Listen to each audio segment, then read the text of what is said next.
Tai tada apie tai, kas įvyko. Apie tai, kas įvyko šiandien, kas ir turėjo įvykti, ką buvom suplanavę. Džiaugiamės šią pergalę, nes, sakant, eisim toliau TB lygoje. Toks, kam galbūt tikėtas, kam netikėtas, milžiniškas sutriuškinimas, ar ne? Ar patys tikėjotės, kad taip lengva šiandien bus iš pažiūros? Ne, tikrai nesitikėjom, nes tiesiog mes pas juos pralošėm ir norėjom revanšuotis. Tuo labiau, kad tai buvo, kaip pasakyti, tokios rungtynės, kurias pralošę būtume iškritę iš tolimesnių kovų, o sezoną dar norėjom pratęsti.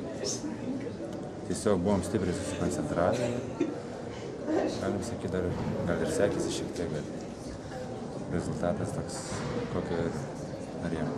Toks Žalgirio žaidimas, ko gero, būtų norėtas matyti nuo pat sezono pradžios, kaip šiandien buvo, ar ne? Rėkia, kas, Robertas Jevtokas. Tai raktas į tokį žaidimą yra motyvacija ar diena, kai varžovui nesiseka? Nu, nežinau, negaliu sakyti, kad jiem nesisekė, žinau, tiesiog, kai esam susikaupę, kai čia daug kas priklauso nuo mūsų, nelaukiam varžovas. Va būtent, tai nuo ko priklauso, kas atsitiko, kad va taip, kaip šiandien, taip ir žaidėt? Tiesiog gal šitas rungtynės nebuvo eilinė, žinai, kai ten žaidžikai jos ten kažką stipriai nelėmė, o šiandien jos labai daug lėmė ir didžiulė svarba buvo jų, tai tiesiog tas nusiteikimas būna dvigubas ir rezultatas tame matosi. Jauteisi kažkaip kitaip, žinodamas, kad Milonas Rakovičius nežais šiandien ir kad tu turėsi kompensuoti tą nuostolį?